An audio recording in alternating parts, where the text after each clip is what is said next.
penso sia una mostra importante per tutti, non solo per il mondo dell'arte e della cultura.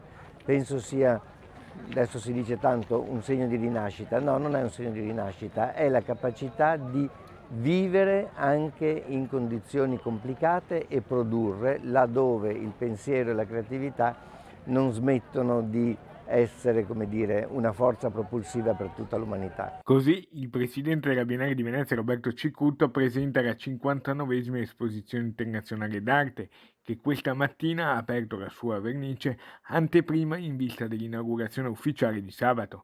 In questi primi 4 giorni sono 2500 i giornalisti accreditati, dei quali 1500 dall'estero, un enorme successo. Una mostra che credo Cecilia avesse concepito esattamente nei suoi principi generali come la vediamo oggi, ma che è stata modificata in corso d'opera.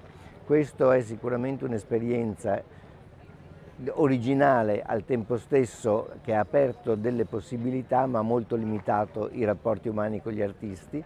Un debutto anche per i nuovi protocolli anti-Covid di sicurezza più allentati.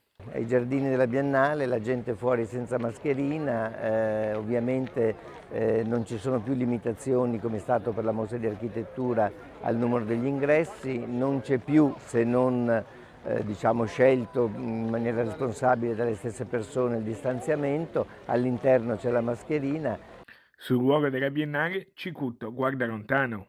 Per me è molto importante che la Biennale diventi motore di creazione di lavoro in proprio, non solo nell'indotto, e lo stiamo facendo con la costruzione del Centro Internazionale di Ricerca sulle Arti Contemporanee.